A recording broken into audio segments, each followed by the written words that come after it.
اقرا کتابت 96 کو سبسکرائب کرنا نہ بھولیں۔ ادارے کو اپنی نیک دعاؤں اور تمناؤں میں یاد رکھیں۔ السلام علیکم ورحمۃ اللہ وبرکاتہ۔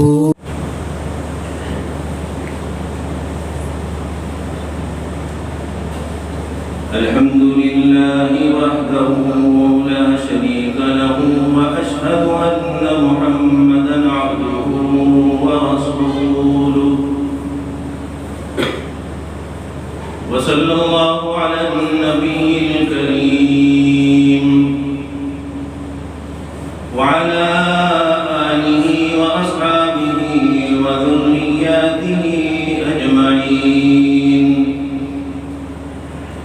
بارك الله لنا ولكم في القرآن العظيم ونفعنا وإياكم بالآيات والذكر الحكيم. أما بعد فأعوذ بالله من الشيطان الرجيم. بسم الله الرحمن الرحيم. ألا إن أولياء الله لا خوف عليهم ولا هم يحزنون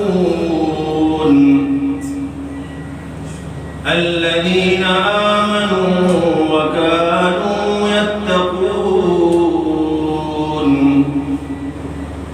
لهم البشرى في الحياة الدنيا وفي الآخرة لا تبديل لكلمات الله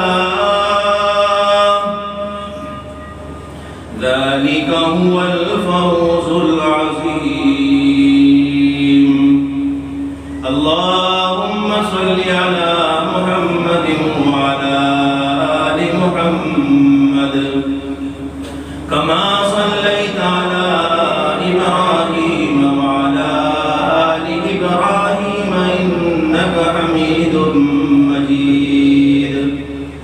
اللهم بارك على محمد وعلى آل محمد كما باركت على إبراهيم وعلى آل إبراهيم إنك حميد مجيد. فرزندان توحید اور نوجوان ساتھیوں اور شوق میں آقا مدنی صلی اللہ علیہ وسلم سے محبت اور عقیدت رکھنے والوں، السلام علیکم ورحمۃ اللہ وبرکاتہ. وعلیکم السلام ورحمۃ اللہ وبرکاتہ. آج جمعۃ المبارک خوشی کا دن، پھر اس سے کئی گنا زیادہ یہ خوشی کا دن الحمدللہ کل میسر ہونے والا ہے. اللہ کی ذات سے دعا ہے کہ اللہ تبارک و تعالی تمام فتنوں سے، تمام شروروں سے آپ سب کی اور میری حفاظت فرمائے. آمین. نظر بد سے حفاظت فرمائے، دشمنوں اور سرپسند عناصروں سے اللہ حفاظت فرمائے. آمین. دور بڑا نازک ہے، حالات اچھے نہیں ہیں، سازگار نہیں ہیں. اس دور میں ہونا تو یہ چاہیے تھا کہ ہمیں الفت، ہماری محبت، ہمارا جذبہ، ہمارا ایمان، ہمارا تقوی اس درجے کا ہوتا کہ جتنی بھی دوسرے مذاہب کے لوگ آج اس دور میں اشتعال پھیلا رہے ہیں اور پورے مسلمانوں کے اوپر تمام دنیا میں مظالم ہو رہے ہیں، تو ہمیں اسی طریقے سے اس کا ڈٹ کر مقابلہ کرنا چاہیے. وہ مقابلہ خدا نہ خواستہ یہ نہیں کہ وہ آپ لڑائی کریں، دنگا کریں، فساد کریں، کسی سے الجھیں، بلکہ اپنے آپ کو اللہ کے حضور پیش کر کر یہ کہہ دیں الہ العالمین ہمارے بس کی بات کچھ نہیں، بس اب آپ ہی نمٹ لیجیے۔ کرنے دھرنے والی ذات صرف اللہ کی ہے۔ اگر ہمارا یہ عقیدہ، ہمارا یہ یقین اللہ کے ساتھ ایسا منسلک ہو جائے، اتنا مضبوط ہو جائے کہ آقائے دو جہاں محمد عربی صلی اللہ علیہ وسلم اور اللہ سے جو محبت کا تقاضا قرآن اور حدیث سے ہمیں ملتا ہے، ہم اس پر کھرے اتر جائیں۔ قرآن مقدس کی جو 11ویں پارے کی چند آیات آپ کے سامنے ابھی تلاوت کی ہے، اس سے پہلے آج لیکن جو باتیں ابھی کہی ہیں ہم ان سے کوسوں دور ہیں۔ دراصل اس کی وجہ یہ ہے کہ آج ہر آدمی، ہر مسلمان، ہر کلمہ پڑھنے والا اپنا آپ کو جنتی کہنے سے پیچھے نہیں ہٹتا کہ میں جنتی ہوں۔ اپنا سرٹیفکیٹ خود ہی بنا رکھا ہے کہ میں جنتی ہوں۔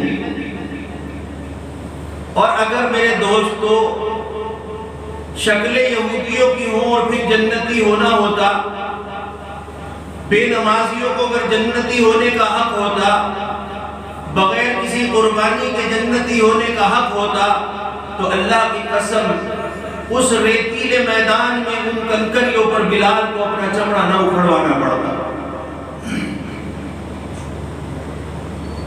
قربان جاؤں اس مائی پر، حضرت سمیہ رضی اللہ تعالی عنہ 70 سال کی بوڑھی عورت ہے جنہوں نے کلمہ پڑھا ہے کہ لا الہ الا اللہ محمد الرسول اللہ صلی اللہ علیہ وسلم، اور ان کی دونوں ٹانگوں کے بیچ میں تلوار مار کر ان کے حصے کو، دونوں حصوں کو الگ کر دیا جاتا ہے۔ تو اگر جنت اتنی سستی ہوتی اور سب کے لیے ہوتی تو اللہ کی قسم ان کو یہ قربانیاں نہیں دینی پڑتی۔ اور جنت میں جانا اگر اتنا آسان ہوتا تو آقائے دو جہاں سرکار دو عالم صلی اللہ علیہ وسلم کے چچا حضرت حمزہ رضی اللہ تعالی عنہ کو اتنی اذیت کے ساتھ میں آپ کے جسم مبارک کے اتنے ٹکڑے نہ کیے جاتے کہ دل الگ رکھا ہے، گردے الگ رکھے ہیں، زبان کاٹ کر الگ رکھی ہے، سر تن سے جدا ہے، ہاتھ جدا ہے، پیر جدا ہے، گردے الگ ہیں، پھیپھڑے الگ ہیں۔ اللہ کی قسم اگر جنت اتنی آسان ہوتی تو سب سے پہلے ان کو بغیر کسی محنت کے اور مشقت کے بغیر قربانیوں کی مل چکی ہوتی۔ تو یہی وجہ ہے کہ ہر آدمی، ہر شخص اپنا آپ کو جنتی کہہ رہا ہے، تو اس لیے نہ تو دین سے وابستگی ہو رہی ہے اور نہ ہی علماء اکرام سے محبت پیدا ہو رہی ہے، اور جس کا نتیجہ یہ ہے کہ شیطان کے چنگل میں پھنس کر دوریاں بڑھتی جا رہی ہیں، جنت کوسوں دور ہوتی جا رہی ہے۔ ورنہ تو زمین کے اوپر ایسے لوگ بھی اللہ نے بسائے ہیں، اللہ نے پیدا فرمائے ہیں کہ جنہوں نے ایسی اطاعت کر کر دکھائی کہ ایک ایک دن میں سرکار مدینہ صلی اللہ علیہ وسلم کی ذات اقدس پر 15 ہزار مرتبہ درود شریف پڑھا کرتے تھے۔ ایسا نہیں کہ ان کو اس کام کا کوئی عوض یا کوئی تنخواہ سرکار سے ملا کرتی تھی، بلکہ وہ دن بھر محنت کیا کرتے تھے، اور اسی محنت کے بیچ میں ہر وقت وہ اللہ کے رسول صلی اللہ علیہ وسلم کو بھی یاد رکھا کرتے تھے۔ یہی وجہ تھی کہ ان کے سارے کام اللہ بنوا دیا کرتے تھے۔ آج ہم اپنے کاموں کو بنانے کی کوشش میں لگے ہوئے ہیں لیکن ہمارے کام بن نہیں رہے۔ کیونکہ کام بنانے والی اللہ کی ذات ہے، اور اللہ کی ذات پر ہمیں وہ بھروسہ اور وہ یقین نہیں ہے۔ ایک بزرگ ہے اللہ والی حضرت میمونہ، اور ایک بزرگ ہے جن کا نام عبد الوہاب یا عبد الواحد۔ محبت کا عالم دیکھو کہ اللہ سے یہ درخواست کر دی کہ اے اللہ، جب میں جنت میں جاؤں گا تو مجھے یہ تو بتا کہ میرا ساتھی کون ہوگا، میری شادی کس سے ہوگی۔ کبھی ہم نے بھی سوچا کہ جب تک ہم دنیا میں رہیں اور دنیا سے جانے کے بعد جنت میں ہماری ملاقات کس سے ہوگی؟ کیا ہمارے اعمال وہ ہیں کہ جس کے لیے ہم نے کلمہ پڑھا تھا، جس کے لیے ہم نے نمازیں پڑھنی شروع کی تھی، کیا اس کا دیدار ہمیں وہاں بھی ہو پائے گا؟ تو اللہ سے درخواست کرتے ہیں کہ اے اللہ مجھے یہ بتا، دنیا میں نے شادی نہیں کی ہے، بس مجھے یہ بتا دے کہ جنت کا میرا ساتھی کون ہے۔ اللہ نے القا کیا کہ فلاں پہاڑی کے پاس چلا جا اور وہاں تجھے ایک عورت ملے گی اور تیری جنت کی ساتھی وہ ہوگی۔ کیونکہ قرآن کا فیصلہ ہے کہ دنیا میں آدمی جس کے ساتھ رہتا ہے، جس سے محبت کرتا ہے، جن چیزوں میں لگا ہوا ہے، کل قیامت کے دن انہی کے ساتھ اٹھایا جائے گا، انہی کے ساتھ اس کا حشر ہوگا۔ اور اللہ رحم فرمائے، اللہ حفاظت فرمائے، یہود و نصارہ اور کفار کے ساتھ، مشرکین کے ساتھ جب ہمارا اٹھنا بیٹھنا ہنسی مذاق دل لگی ہے تو اندازہ لگاؤ کہ روز محشر میں کس کے ساتھ اٹھائے جائیں گے، فیصلہ کس کے ساتھ میں ہوگا۔ اگر خدا نخواستہ اللہ نے یہ اعلان کر دیا کہ جاؤ، جن سے تمہاری محبتیں تھی، جن سے تمہاری الفت تھی، جن سے تم دل لگی کیا کرتے تھے، جو دنیا میں تمہارے ساتھی تھے، جاؤ، آج وہ جہنم کی طرف جا رہے ہیں، تم بھی ادھر چلے جاؤ۔ اس وقت کیا بنے گی؟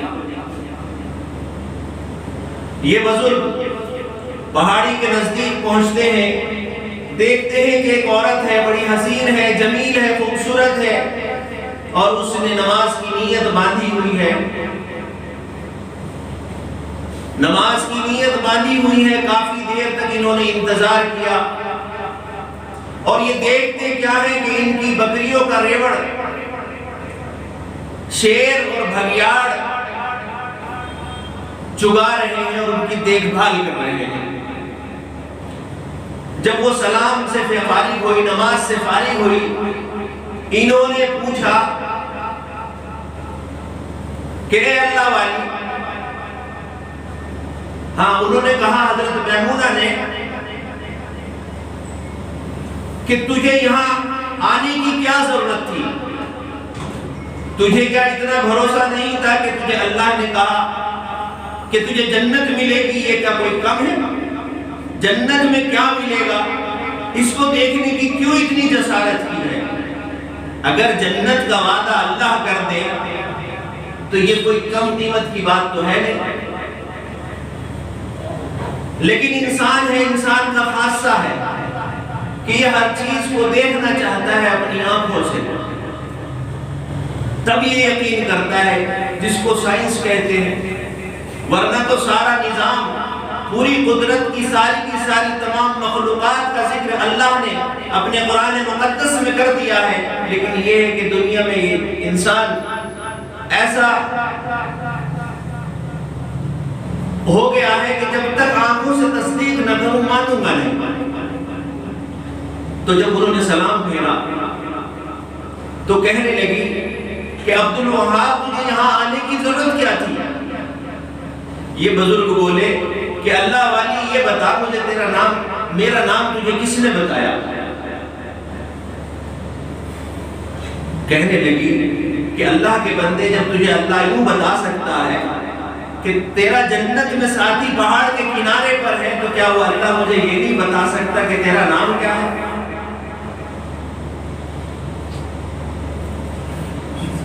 تو وہ کہنے لگے، وہ تعجب کے ساتھ اس ریوڑ کو دیکھنے لگے جو بکریاں چل رہی تھی۔ میمونہ کہتی ہے دیکھتا کیا ہے، دیکھتا کیا ہے، میں نے اپنی ساری زندگی اس کی عبادت کے لیے وقف کر رکھی ہے، اب وہ میرا کام خود کراتا ہے، اس کی مرضی وہ شیر سے کرائے یا بھیڑیوں سے کرائے، اس میں تعجب کی کیا بات ہے؟ تو آج ہم اپنے کاموں کو خود کرنے پر لگے ہوئے ہیں، پریشانیاں اس لیے ہمارے ساتھ زیادہ ہیں، ورنہ تو ہمیں اللہ کے اوپر اپنا تمام کا تمام معاملات چھوڑ دینے چاہیے، پھر ہماری پریشانیاں ختم ہو جائیں گی۔ ہم خود اپنی ادھیڑ بن میں لگے ہوئے ہیں کہ زندگی ایسے چلے گی، زندگی ایسے بسر ہوگی۔ اللہ کی قسم کبھی کامیاب نہیں ہو سکتا وہ شخص جو اپنے آپ کو، اپنی زندگی کو خود بسانے کی اور چلانے کی کوشش کرتا ہو۔ کامیابی اسی میں ہے کہ جس میں اللہ اور اس کا رسول راضی ہو جائے۔ وہ کامیابی نہیں کہ 40 سال بے نمازی، 50 سال کا بے نمازی، 70 سال کا بے نمازی، نوجوان بے نمازی، بوڑھا بے نمازی، عورت بے نمازی، گھر میں ایک ایک فرد بے نمازی، اور پھر کہتے ہیں کہ زندگی مشکل ہو رہی ہے، دل کا چین اور سکون ختم ہو گیا ہے، کیونکہ تو نے اللہ کے لیے عبادت کرنی چھوڑ دی ہے، اس لیے تجھے پریشانیاں ہیں۔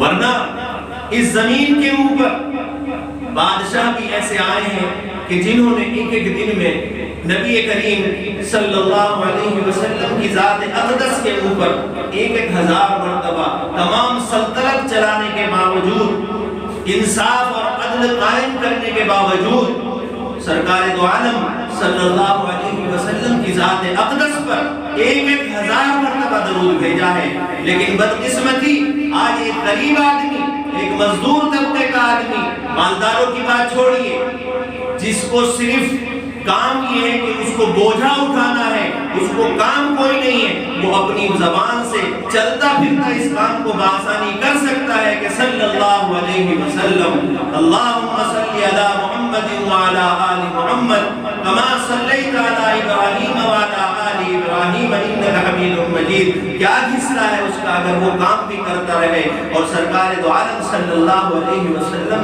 کے اوپر درود بھی بھیجتا رہے۔ اس کے ثمرات، اس کے اثرات، قرآن مقدس کی جو آیت تلاوت کی تھی اس کا پس منظر یہی ہے، الا ان اولیاء اللہ لا خوف علیہم ولا هم یحزنون۔ اللہ کے وہ نیک بندے، اللہ کے وہ برگزیدہ بندے جن کو اللہ نے ایمان کی دولت سے بخشا، اللہ تعالیٰ ان سے خوش ہو گئے، اور پھر اس کے بعد وہ گناہ نہیں کرتے، ان کو نہ دنیا میں ڈر ہے نہ ان کو آخرت میں ڈر ہوگا۔ کون ہے وہ لوگ جو اللہ کو یاد رکھتے ہیں، اللہ کو یاد کرنے والے ہیں، چاہے وہ مزدور ہو، چاہے وہ بزنس کرنے والا ہو، چاہے وہ نوکری کرنے والا ہو، اس کو چاہیے کہ وہ اپنے اللہ کو اور اللہ کے رسول کو ہر وقت یاد رکھے۔ بادشاہ وقت ہے، مصر کا بادشاہ ہے، 1157 عیسوی کا واقعہ ہے۔ آج ہمارے جو حالات کچھ تو ہم نے بدلے ہیں، اور اللہ کی قسم ہمارے حالات بدلنے میں دوسرے مذاہب نے بھی کوئی کمی بیشی نہیں کر رکھی، جس کی دھارا میں ہم بہے جا رہے ہیں۔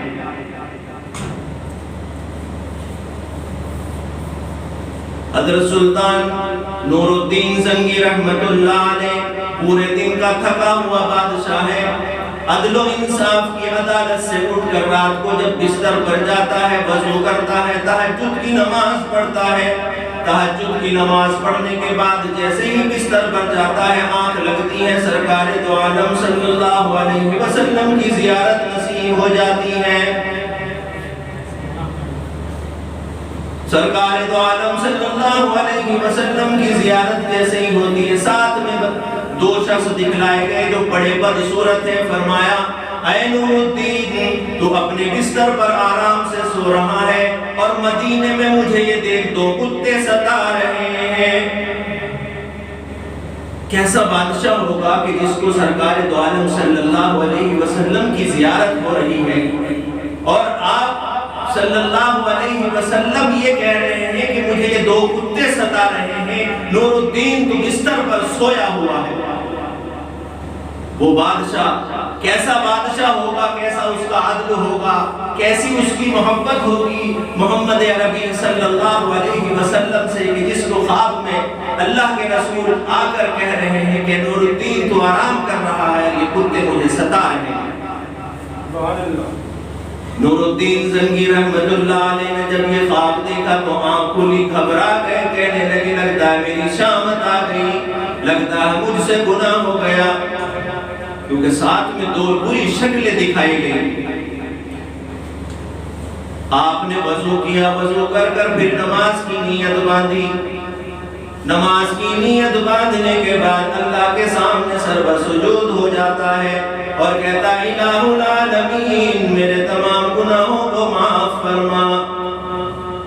آپ ایک بات بتاؤ، گناہگاروں کو نبی کریم صلی اللہ علیہ وسلم کی زیارت نہیں ہوتی، لیکن وہ لوگ تھے کہ جنہوں نے نیکیاں کی ہیں پھر بھی ڈر رہے تھے۔ آج اللہ کی قسم ہم نیکیاں تو نہیں کرتے لیکن ہم نے ڈرنا بھی بند کر دیا، بے دھڑک کہتے ہیں کہ لیکن یہ اللہ غفور الرحیم ہے، نماز نہیں پڑھتا اللہ غفور الرحیم ہے، دنیا کا مال غصب کرنے پہ لگا ہوا ہے اللہ غفور الرحیم ہے۔ تو یہ ہے اپنا آپ کو جنت کا سرٹیفکیٹ دینے والوں کی لائن، اور وہ ہے کہ جنہوں نے سرٹیفکیٹ لینے کے باوجود بھی اللہ سے ڈرنا سیکھا۔ حضرت نور الدین زنگی رحمت اللہ علیہ وضو کرتے ہیں، پھر دوبارہ سے تہجد کی نماز میں نفلیں پڑھتے ہیں، پھر اللہ کے سامنے سر بسجود ہوتے ہیں کہ الہ العالمین تیرا شکر گزار ہوں کہ آج نبی کریم صلی اللہ علیہ وسلم کی دوسری مرتبہ زیارت ہو گئی، لیکن اللہ اے اللہ یہ بتا مجھ سے گناہ کون سا ہو گیا کہ ساتھ میں نبی کریم صلی اللہ علیہ وسلم کے ساتھ جو دو کتوں کا ذکر ہو رہا ہے جو بدصورت بھی ہے۔ اتنا کہا، نماز پڑھی، پھر سو گئے۔ تیسری مرتبہ پھر نبی آخر الزمان احمد مجتبی محمد الرسول اللہ صلی اللہ علیہ وسلم کی زیارت ہوتی ہے، پھر کہتے ہیں اللہ کے حبیب اے نور الدین تو یہاں سویا ہوا ہے اور مدینے میں مجھے یہ دو کتے پریشان کر رہے ہیں۔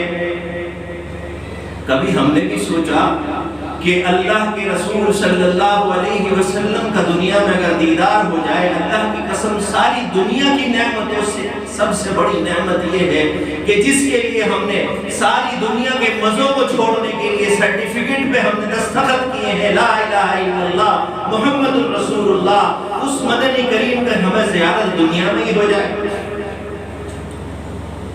یہ دنیا کی غفلتیں برتنے سے یہ تمام نعمتیں اللہ چھین لیا کرتے ہیں۔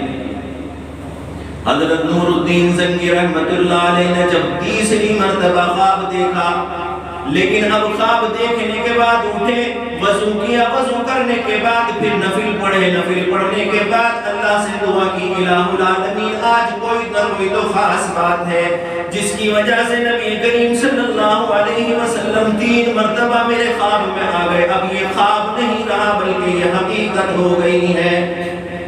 جبکہ اللہ کے رسول صلی اللہ علیہ وسلم کا اگر کسی کو خواب آ جائے تو وہ خواب جھوٹا نہیں ہو سکتا، کیونکہ نبی کریم صلی اللہ علیہ وسلم کی شکل میں شیطان نہیں آ سکتا۔ 1 مرتبہ کا آنا ہی کافی تھا، لیکن 3 مرتبہ جس بادشاہ کو زیارت ہوتی ہے محمد عربی صلی اللہ علیہ وسلم کی، کتنا خوش قسمت بادشاہ۔ اللہ تبارک و تعالی ہمیں بھی ایسا بننے کی پوری ہمت عطا فرما۔ حضرت نور الدین زنگی رحمت اللہ علیہ نے رات کو جب ہی اپنی کابینہ کی میٹنگ بلا لی، اپنے وزیروں کو بلایا، اپنے مشیروں کو بلایا، جس میں ایک صلاح الدین نام کا بڑا متقی پرہیزگار آدمی تھا۔ وہ بادشاہ ایسے تھے کہ جب ان کا یہ حال تھا کہ ایک رات میں سرکار دو عالم صلی اللہ علیہ وسلم کی 3 مرتبہ زیارت ہوتی ہو تو بتاؤ ان کے مشیر اور وزیر کیسے ہوں گے۔ وہ لفنگے نہیں ہوں گے، وہ بے نمازی نہیں ہوں گے، وہ سود خور نہیں ہوں گے، وہ زنا کرنے والے نہیں ہوں گے، اللہ کی قسم وہ اگر ایسے ولی نہیں ہوں گے تو کم سے کم پکے سچے مسلمان تو ہوں گے نا، کہ جن سے مشورہ بھی کیا جا رہا ہے، کیونکہ ہوتا آیا ہے جیسا بادشاہ ویسی رعایا، جیسی رعایا ویسا بادشاہ، جیسی روح ویسے فرشتے۔ اگر پبلک زنا کر رہی ہے، پبلک نمازیں نہیں پڑھ رہی ہے، پبلک مسجدوں کی طرف نہیں آ رہی، پبلک کو اگر یہ نہیں معلوم حلال اور حرام کیا ہے، اور پھر ہم یہ سوچتے ہیں کہ بادشاہ ہمارا وہ ہو جو حضرت عمر کا غلام ہو، کیسے ہو سکتا ہے؟ کیسے ہو سکتا ہے؟ پہلے ہمیں غلامی کرنی ہوگی، پھر وہ ہماری غلامی کو قبول کر کر ہمارے اوپر وہ بادشاہ مسلط کرے گا جو تمہاری فکر کرنے والا ہوگا، ورنہ تو جب تمہیں فکر نہیں تو اس کو بھی کوئی فکر نہیں۔ حضرت نور الدین زنگی رحمت اللہ علیہ نے جب میٹنگ بلائی، اپنے وزیروں سے کہا کہ آج تو کوئی نہ کوئی خاص بات ہے، میرے خواب میں ایسے ایسے آج دکھایا گیا، اب مجھے مشورہ دو کیا کرنا ہے۔ اس وقت کے لوگ بڑے سمجھدار ہوا کرتے تھے، وزیر بھی سمجھدار، غریب بھی سمجھدار، مزدور بھی سمجھدار، اور غریبوں کی سمجھداری کی بات یوں ہے کہ ایک مچھوارا، مچھی پکڑنے والا، آپ تو مچھی کھانے والے ہو ماشاءاللہ، بہت سے تو ایسے ہوں گے جو بڑے شوق سے کھاتے ہوں گے، اس نے ایک مچھی پکڑی سمندر سے یا جھیل سے، اور وہ مچھی بڑی خوبصورت دکھائی دی اس کو، اس نے سوچا اگر اس کو بازار میں بیچتا ہوں تو ہو سکتا ہے یہ 1 روپے کی بکے گی یا 2 روپے کی بکے گی۔ عقل مندی اور باقی بات بتلا رہا ہوں کہ پہلے لوگ، غریب لوگ بھی اللہ نے کتنی فراست ان کو عطا کی ہوئی تھی، اس نے سوچا کیوں نہ ہو اس مچھلی کو بادشاہ کی خدمت میں پیش کر دوں، کیونکہ بادشاہ ہے، جب دیکھے گا کہ میرے لیے کوئی تحفہ آیا ہے تو ہو سکتا ہے کہ خوش ہو کر مجھے کچھ رقم زیادہ مل جائے، بازار کی قیمت سے تو یقین ہے کہ زیادہ مل جائے گی۔ بازار میں اگر وہ مچھلی 1 روپے کی بکتی، 2 روپے کی بکتی، 1 روپے یا 2 روپے کی بکتی تو بادشاہ ہو سکتا ہے 5 روپے دیتے، 10 روپے دیتے، کیونکہ ثواب کا جو معاملہ ہے یا دینے کا جو معاملہ ہے، آپ جتنے بڑے حاکم سے ملتے ہیں اسی اعتبار کی آپ کو بھلائی بھی ملتی ہے، اسی اعتبار سے آپ کو انعامات سے بھی نوازا جاتا ہے۔ تو یہ جب بادشاہ کے پاس پہنچا اور جا کر کہنے لگا حضور ایک مچھلی ہاتھ میں آئی ہے، میں آپ کی خدمت میں لے کر آیا ہوں کہ ہو سکتا ہے بادشاہ سلامت کو یہ مچھی اچھی لگ جائے۔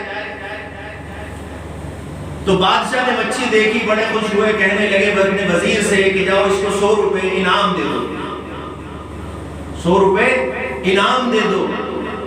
لیکن بھیڑ لگی ہوئی تھی، مجمع لگا ہوا تھا، جب مجمع چھٹا تو ایک وزیر بولا جس کے دل میں حسد رہتا تھا، کینہ رہتی تھی، اللہ کی مخلوق سے وہ محبت نہیں کرتا تھا، کہنے لگا بادشاہ سلامت کیا دماغ خراب ہو گیا؟ اس مچھلی کی قیمت تو 1 روپیہ ہے، 2 روپے ہے، آپ بادشاہ ہیں تو 4 روپے 5 روپے دے دیتے، 100 روپے دینے کی کیا ضرورت ہے؟ 100 روپے دینے کی کیا ضرورت ہے؟ 1 روپے 2 روپے کی مچھلی ہے۔ بادشاہ نے کہا، وہ آج کل کے بادشاہوں کی طرح بادشاہ نہیں تھے، وہ قرآن اور حکمت والے بادشاہ تھے، وہ نبی کریم صلی اللہ علیہ وسلم کی سنتوں پر عمل کرنے والے بادشاہ تھے۔ بادشاہ نے کہا کہ دیکھو بھائی، میں اب زبان دے چکا ہوں، جو میں نے زبان دے دی اب میں اس سے پیچھے اب میں نہیں ہٹوں گا۔ وزیر بولا لو جی آپ ایک کام کریں، آپ خاموش رہیں، میرے اوپر چھوڑ دیں، میں اپنا بھگت لوں گا۔ بادشاہ نے کہا ٹھیک ہے، تو جان تیرا کام، ہم نے تو 100 روپے بول دیا، ہم تو 100 روپے دیں گے۔ بادشاہ کو بھی معلوم تھا کہ جس کے اندر اتنی عقل ہے کہ 1 روپے کی مچھی بادشاہ کے پاس لے کر آ سکتا ہے تو وہ واقعی نہیں عقل مند ہوگا۔ وزیر نے کہا جب پبلک چھٹ گئی، کم ہو گئی، بھیڑ کم ہو گئی، کہنے لگے بھائی دیکھ ایسا ہے، یہ جو تم مچھی لایا ہے نا، بادشاہ سلامت کو مچھی سے تو پیار بہت ہے، مچھلیوں کا شوق تو بہت ہے، جانور پالنے کا تو شوق ہے، لیکن بادشاہ سلامت کی ایک حکمت اور ہے جو کسی کو نہیں پتا، مجھے پتا، میں بتلاتا ہوں تجھے۔ اس نے کہا کہ بھائی بتا۔ کہنے لگے بات دراصل یہ ہے کہ مچھی تو 100 روپے تجھے دے دے گا بادشاہ، لیکن اگر یہ مچھا ہے تو بادشاہ کو اس کے ساتھ مچھی بھی چاہیے، اور اگر یہ مچھی ہے تو بادشاہ کو اس کے ساتھ مچھا چاہیے، یعنی کہ بادشاہ کو جوڑا دینا پڑے گا۔ بات سمجھ پائے؟ مچھی ہے تو مچھا لے کر آ، اور اگر مچھا ہے تو مچھی لے کر آئے۔ الحمدللہ جب دین اللہ دیتا ہے، جب اللہ محبت کرتا ہے تو دماغ کی بتیاں کھل جایا کرتی ہیں۔ مچھوارا کہتا ہے ابے بے وقوف، تجھے وزیر کس نے بنایا ہے؟ تجھے اپنا مشیر بادشاہ نے غلط بنایا ہے، تیرے اندر تو اتنی بھی فراست نہیں ہے، نہ یہ مچھی ہے نہ مچھا ہے، تو ہجڑا ہے، پتا جوڑا کہاں سے لاؤں؟ ہاتھ و ہاتھ جواب۔ اب بادشاہ یہ بات سن رہا تھا، کہنے لگا میاں مشیر صاحب اب اس کو انعام میں 200 روپے دیے جائیں گے، اب اسے انعام میں 200 روپے دیے جائیں گے۔ یہ ہے فراست، یہ ہے عقل۔ جب اللہ عقلیں دیتا ہے تو اتنی عقل اللہ عطا فرما دیتے ہیں کہ آدمی حاضر جواب ہوتا ہے اور سٹیک بات اس کی زبان سے نکلتی ہے۔ تو یہ بڑی عقل مندی کی بات ہے کہ ہم اللہ کو نہیں پہچان پا رہے ہیں اور ہم بھٹکتے پھر رہے ہیں۔ خیر بہرحال حضرت نور الدین زنگی رحمت اللہ علیہ نے جب مشیروں کو بلایا، مشیروں نے یہ فیصلہ کیا کہ کیوں نہ ہو کوئی نہ کوئی خاص بات ضرور ہے، ہمیں اپنا قافلہ تیار کر کر مدینے چلے جانا چاہیے۔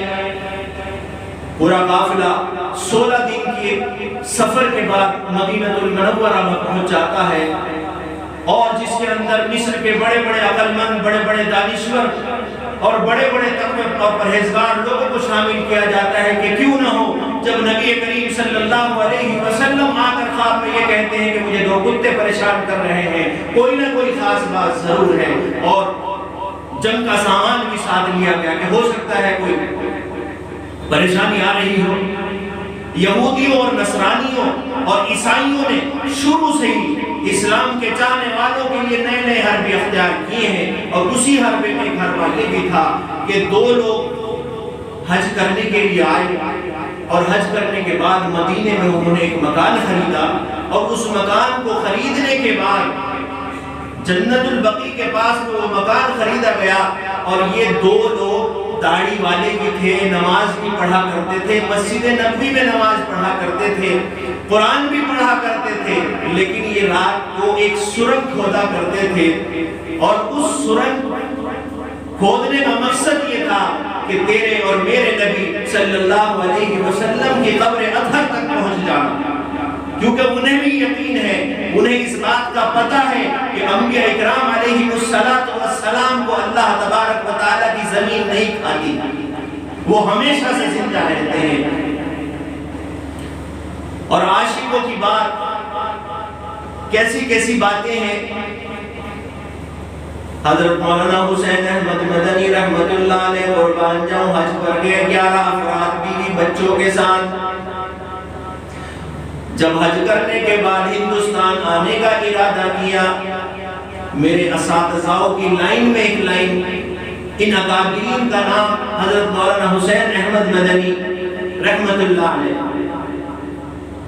حضرت حسین احمد مدنی رحمت اللہ علیہ جب مدینے سے سفر کی تیاری کرنے لگے ہندوستان آنے کے لیے، قربان جاؤں ایسے ایسے علماء پر کہ جن کو نبی کریم صلی اللہ علیہ وسلم نے یہ کہا ہو کہ کہاں جا رہے ہو، تمہیں تو مسجد نبوی میں بیٹھ کر قرآن کی تعلیم پڑھانی ہے۔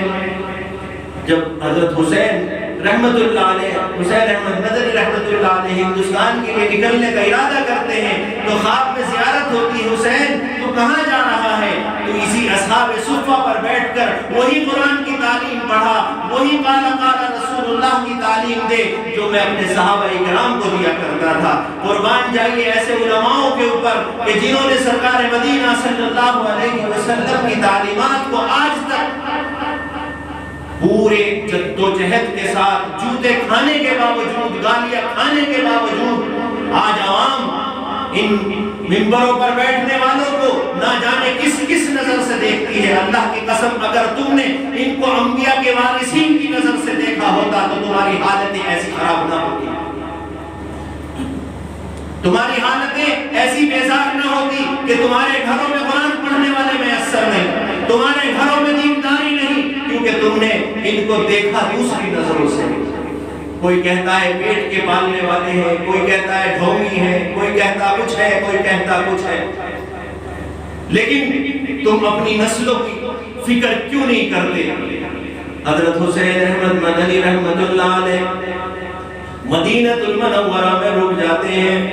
حج کے ساتھ جو سامان لے کر گئے ہیں اس میں کچھ مونگ کی اور مسور کی دال بچی ہوئی ہے، کیونکہ یہ تو دین قربانیوں کا دین ہے، قربانیوں کا نام ہے۔ قربانی دی نہیں ہے، دین آیا نہیں ہے۔ جب تک قربانی دینا سیکھیں گے نہیں، دین نہیں آئے گا۔ حضرت حسین احمد مدنی رحمت اللہ علیہ کی ذات اقدس پر قربان جاؤں۔ آج لوگ کہتے ہیں وہابی ہے، 24 نمبری ہے۔ اللہ کی قسم ان کی زندگی کو اگر جس نے سیکھ لیا، ان کی زندگی کو پڑھ لیا تو جنتی ہونے کا آپ کو سرٹیفکیٹ دنیا میں اللہ خود عطا فرما دیں گے۔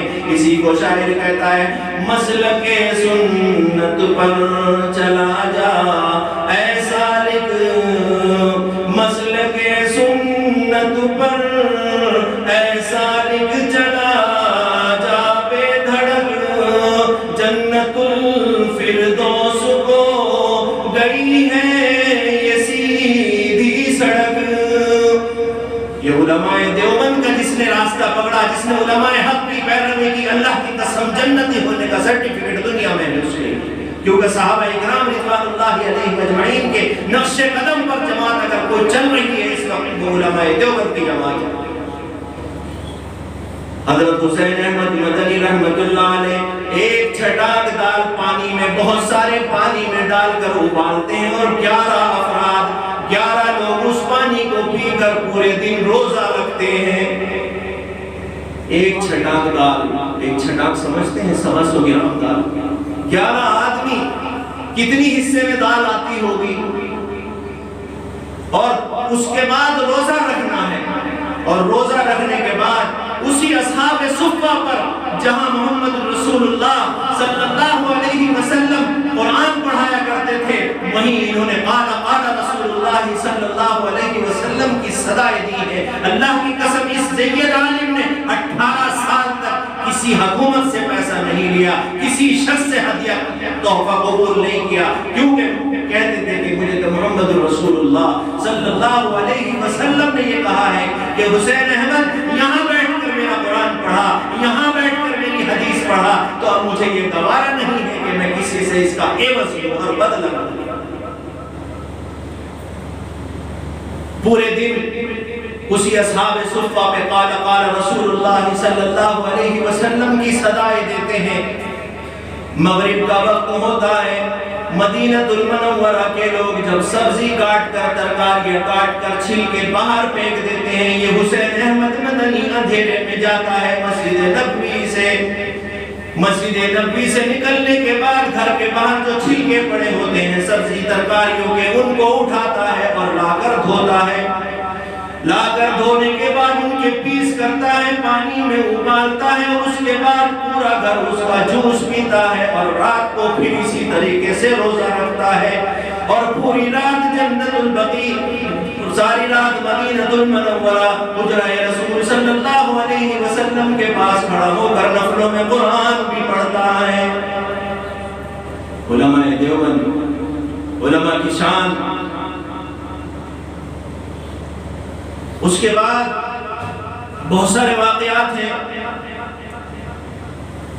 حضرت کو 18 سال کے بعد اللہ کے حبیب صلی اللہ علیہ وآلہ وسلم نے فرمایا اے میرے حسین، اے میرے حسین۔ کیسے خوش قسمتی ہے کہ سرکار دو عالم یوں کہیں اے میرے حسین، اے میرے امتی۔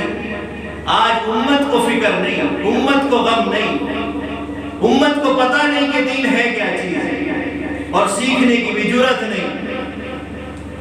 اپنی گاڑی اپنے حساب سے چلا رہے ہیں. اللہ کی قسم یہ گاڑی محمد عربی صلی اللہ علیہ وسلم کے کہنے کے اوپر چلے گی تو یہ گاڑی کہلائے گی، ورنہ تو یہ جگاڑ ہے. اور جگاڑ کا بھروسہ کچھ نہیں، کہاں بیٹھ جائے. سرکار دو عالم صلی اللہ علیہ وسلم نے حضرت حسین احمد مدنی رحمت اللہ علیہ کو 18 سال کے بعد میں یہ کہا کہ حسین احمد تم ہندوستان چلے جاؤ، وہاں کے حالات اچھے نہیں، دارالعلوم دیوبند میں جا کر میری حدیث اور قرآن کو جا کر پڑھاؤ.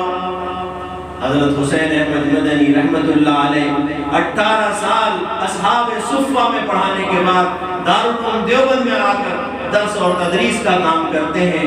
مبارک ہو ان لوگوں کو جنہوں نے مدرسوں سے اور ان علماء سے محبت کی ہے. اللہ کی قسم کل قیامت کے دن تم ان کی لائن میں ضرور کھڑے ملو گے. اور نفرت کرنے والوں سے بھی یہ اعلان جنگ ہے اللہ کا کہ تم جنگ کے لیے تیار ہو جاؤ کہ جنہوں نے علماء سے نفرت کی ہے، جنہوں نے علماء کو گری ہوئی نظروں سے دیکھا ہے، اللہ کی قسم ان کا ٹھکانہ جہنم ہے. اسی کڑی میں میرے علماء میں حضرت مولانا رشید احمد گنگوہی رحمت اللہ علیہ شاملی کا میدان ہے، شاملی کا میدان ہے. انگریزوں سے لڑائی ہو رہی ہے، ہندوستان کو آزاد کرانے کی لڑائی ہے. قربان جاؤں اس درود شریف کے اوپر کہ جو ہم نے آج چھوڑ رکھا ہے. حضرت قاسم نانوتوی رحمت اللہ علیہ کے سر میں گولی لگ گئی، انگریزوں کی گولی لگ گئی، آپ بے ہوش ہو گئے، آنکھوں کی بینائی چلی گئی، آنکھوں کی روشنی چلی گئی. جب ہوش آیا مولانا رشید احمد گنگوہی رحمت اللہ علیہ کے پاس لے جایا گیا. حضرت نے یہی پڑھا اللہم صلی علی محمد وعلی آل محمد کما صلیت علی ابراہیم وعلی آل ابراہیم انکا حمید مجید. اللہم بارک علی محمد وعلی آل محمد کما بارکت علی ابراہیم وعلی آل ابراہیم انکا حمید مجید.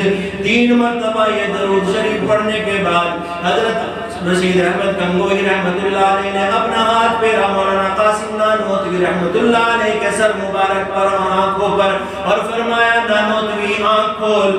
کہتے ہیں کتابوں میں لکھا ہے کہ گولی کا نشان تو بہت دور کی بات، حضرت نانوتوی رحمت اللہ علیہ کی آنکھوں کی بینائی بھی اسی وقت واپس آ گئی.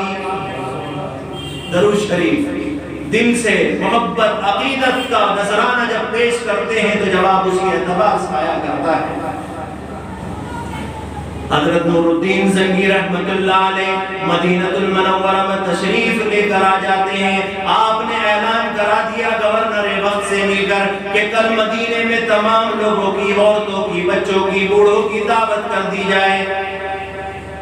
کتنا خوش قسمت ہے کہ جو مدینے میں جا کر مدینے کے لوگوں کی دعوت کر رہا ہے اور پورے مدینے کو بلا رہا ہے.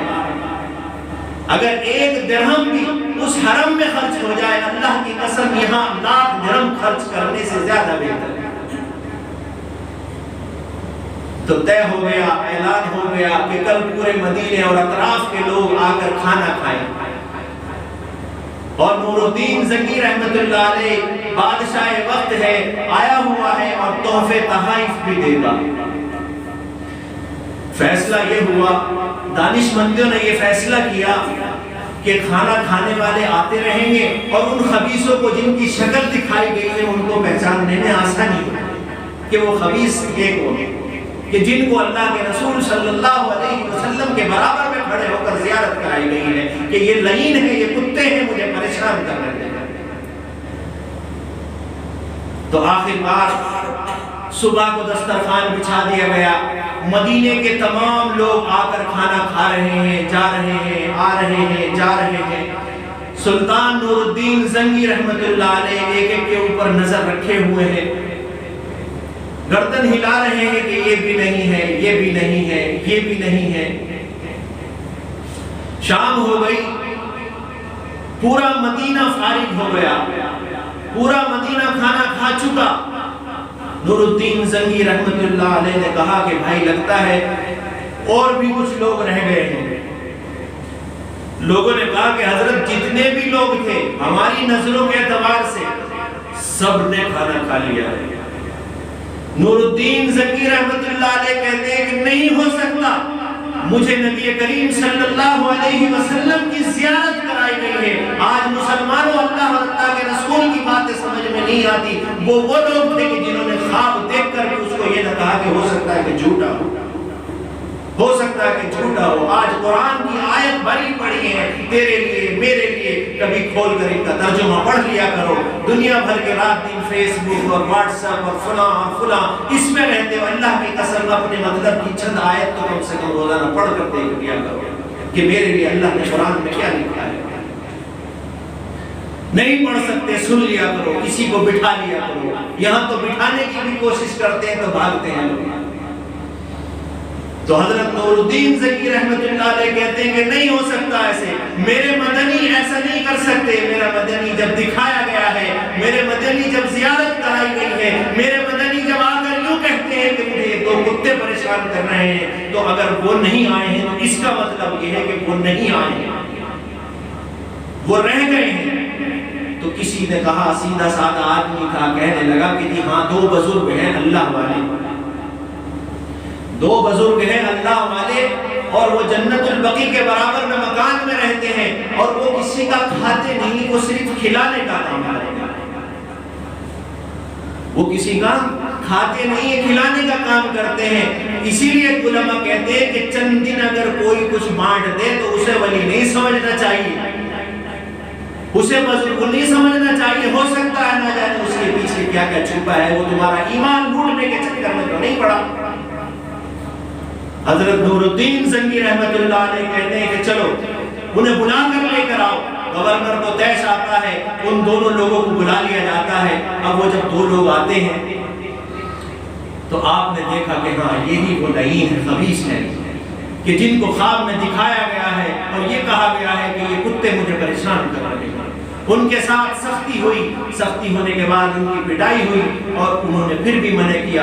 اس کے بعد اس گھر میں تمام کے تمام لوگ حضرت نور الدین زنگی رحمت اللہ علیہ کے ساتھ گئے، اور جانے کے بعد تحقیق کی، دیواریں چھانی، زمین چھانی، لیکن کچھ بھی نظر نہیں آیا۔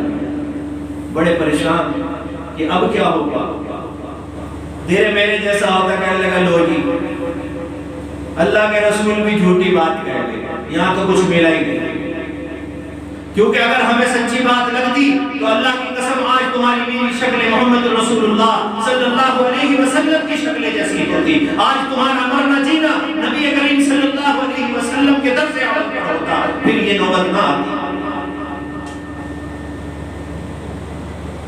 اللہ کے حبیب صلی اللہ علیہ وسلم جس چیز کا وعدہ کر جائے، جس بات کو کہہ جائے، میرے دوستو اگر نہیں مانی تو خسارہ ہی خسارہ ہے، اور مرنے کے بعد اگر پچھتاوا ہوا تو پھر کیا ملے گا، پھر کیا ملے گا۔ جب چڑیا کھیت چگ جائے پھر پھل کہاں سے آئے گا، پیڑ کہاں سے ملے گا۔ تو حضرت نور الدین زنگی رحمت اللہ علیہ نے تمام کوشش کرنے کے بعد پھر ایک مسلح بچھا ہوا تھا، اس پر نیت باندھی اور سجدے میں جا کر رونے لگے۔ الہ العالمین، خواب میں دیدار ہوا ہے، اپنی کوشش کر چکا ہوں، اپنے ساتھ آج کی لا چکا ہوں، جتنی عقل تھی، جتنی فراست تھی وہ کر چکا ہوں، پورے مدینے میں لوگوں کو کھانا بھی کھلا چکا ہوں، ایک کی شکلوں کو بھی دیکھ چکا ہوں، ان خبیثوں کی بھی شکلوں کو دیکھ لیا ہے، لیکن مجھے یہ پتہ نہیں چل رہا کہ آخر وجہ کیا تھی، آخر وجہ کیا ہے، مجھے یہاں بلایا کیوں گیا۔ الہی رحم فرما اور میرے اندر وہ عقل عطا فرما کہ مجھے یہ پتہ چل جائے کہ یہ لعین کام کیا کرتے ہیں، یہ خبیث کام کون سا کر رہے تھے۔ اللہ نے القا کیا کہ اے نور الدین، جس مصلی پر نماز پڑھی اسی کو اٹھا۔ جس وحی نہیں ہے یہ وحی نہیں ہے، یہ القا ہے۔ اللہ نیک لوگوں کے دل میں کچھ باتیں ڈال دیتے ہیں، پہلے ہی ڈال دیتے ہیں کہ یہ کام ایسے کر دو۔ اس کو علقہ کہتے ہیں۔ تو حضرت نور الدین زنگی رحمت اللہ علیہ نے مصلی اٹھایا، دیکھتے کیا ہے کہ ایک چٹان رکھی ہے، اس چٹان کے اوپر مصلی بچھا ہوا ہے۔ وہ جب چٹان اٹھائی تو حضرت کے رونگٹے کھڑے ہو گئے، رونے لگے۔ سرنگ کے اندر جب گئے ہیں، جا کر دیکھتے کیا ہے کہ سرنگ کو کھود کر مدنی کریم صلی اللہ علیہ وسلم کے پیر مبارک تک یہ شیطان پہنچ چکے تھے۔ کتابوں میں لکھا ہے کہ حضرت نور الدین زنگی رحمت اللہ علیہ نے حضرت محمد رسول اللہ صلی اللہ علیہ وسلم کے پیر مبارک بھی دیکھتے ہیں، پیر مبارک بھی دیکھتے ہیں۔ اور اگر ایک دن کی تاخیر اور ہو جاتی، ایک دن کی دیر اور ہو جاتی تو منصوبہ کیا ہے؟ عیسائیوں کا منصوبہ کیا ہے؟ میرے دوستوں، عیسائیوں اور یہودیوں کا منصوبہ کیا ہے؟ کہ تیرے اور میرے ایمان کو ختم کر دیا جائے۔ جب تیرے میرے اندر ایمان نہیں بچے گا تو پھر تیرا جنت اور دوزخ کا واسطہ ہی مطلب ختم ہو جاتا ہے، پھر تو دوزخ ہی دوزخ ہے، جنت ہے کہاں؟ تو آج سے کوشش نہیں، کوشش روز اول سے ہو رہی ہے اور ہر فیلڈ میں ہو رہی ہے اور وہ کامیاب بھی ہو رہے ہیں، اور ہم اتنا کہنے کے باوجود، اتنا بتانے کے باوجود، اتنا سنانے کے باوجود بھی کامیاب نہیں ہو رہے ہیں۔ اس کی وجہ یہ ہے کیونکہ قرآن کا فیصلہ ہے کہ جب ہم حرام کھاتے ہیں تو پھر ہمیں اچھی بات سمجھ میں نہیں آتی۔ یہ قرآن کا فیصلہ ہے، یہ میرے محمد کا فیصلہ ہے کہ جب اس دل کے اندر، اس زبان سے، جب اس پیٹ کے اندر ایک دانہ چلا جاتا ہے، اللہ کی قسم 40 دن تک اس کو نیک بات سمجھ میں آ ہی نہیں سکتی۔ 40 دن تک اس کا عمل قبول نہیں، اس کو نماز کا جی نہیں کرے گا۔ اب یہ بتاؤ کہ یہ حالات پیدا کیوں ہو رہے ہیں؟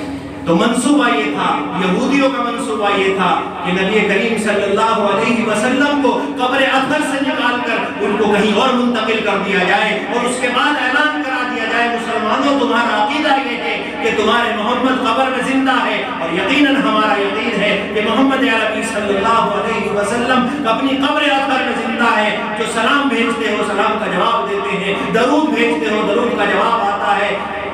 تو ان کا مشورہ یہ تھا، ان کی صلاح یہ تھی، جب ان سے پوچھا گیا کہ آپ کو کس نے بھیجا ہے، انہوں نے کہا کہ ہمیں باہر کے ملکوں نے، جو باہر کی طاقتیں ہیں انہوں نے بھیجا ہے، اور یہ ہماری نقلی داڑھی ہے، ہمیں نمازیں بھی سکھائی گئی ہیں، اور ہمارا منصوبہ یہ تھا کہ ہم اللہ کے رسول صلی اللہ علیہ وسلم کی ذات اقدس کو یہاں سے نکال کر لے جائیں، اور اس کے بعد پھر یہ اعلان کرائیں کہ اے مسلمانوں تمہارا عقیدہ یہ ہے کہ تمہارے محمد قبر کے اندر زندہ ہے، آؤ قبر کو کھود کر دکھاؤ، اگر محمد اندر ملتے ہیں تو ہم ایمان لے آتے ہیں، اگر محمد نہ ملے تو پھر کیا ہوگا؟ مسلمانوں تم سارے کے سارے گمراہ ہو جاتے ہیں۔ قربان جائیے نور الدین زنگی رحمت اللہ علیہ کے اوپر کہ جن سے اللہ نے اتنا بڑا کام لیا، لیکن یہ کیا فضیلت تھی، یہ کس وجہ سے مقام ملا حضرت نور الدین زنگی رحمت اللہ علیہ کو؟ نور الدین زنگی رحمت اللہ علیہ کا معمول یہ تھا کہ روزانہ 1000 مرتبہ نبی کریم صلی اللہ علیہ وسلم کے اوپر درود شریف پڑھا کرتے تھے۔ ایک مرتبہ کسی وجہ سے، تھکن کی وجہ سے، کام کی وجہ سے 300 مرتبہ درود شریف کم پڑھا۔ رات کو نبی کریم صلی اللہ علیہ وسلم کی زیارت ہوئی کہ نور الدین زنگی آج کیا بات ہوئی، تیرا درود 300 مرتبہ کم کیوں آیا؟ تو آج یہ کام ہم نہیں کر سکتے کیا؟ ہماری زبانوں پر نہیں ہو سکتا اللہ کا نام چلتے پھرتے؟ ہم رات دن پر نہ جانے کتنی باتیں، اللہ کی قسم اگر ہم حساب لگانے بیٹھے تو ہماری زبانوں سے نہ جانے کتنی نازیبا بات ایسی نکلتی ہے، ہمیں یہی نہیں پتہ چلتا اس کا مطلب کیا ہے۔ بولنے سے مطلب فضول بات۔ بیٹھیے اللہ کا ذکر کیجئے، بیٹھیے کلمہ پڑھیے، بیٹھیے درود شریف پڑھیے، بیٹھیے استغفر اللہ پڑھیے، اور اللہ سے مانگتے رہیے کہ اللہ ہمت عطا فرما۔ ہمت دینے والے بھی آپ ہی ہیں، زبانوں کو تر کرنے والے بھی آپ ہی ہیں۔ تو بس وقت تو بہت زیادہ ہو گیا ہے، کل عید کی نماز کا وقت 7:30 بجے رکھا ہے، تو کوشش کرنا کہ 6:30 بجے سے بیان ہوگا، انشاءاللہ وقت پہ نماز کھڑی ہو جائے، اور اللہ تبارک و تعالی ہمیں بھی محمد عربی صلی اللہ علیہ وسلم کے سچے عاشقوں میں ہمارا نام اس فہرست میں لکھ دے، اور ہمیں بھی درود شریف کی برکت اور فضیلت اور درود شریف پڑھنے کے لیے ہماری زبانوں کو تر فرما دے، اور اللہ تبارک و تعالی نبی کریم صلی اللہ علیہ وسلم کی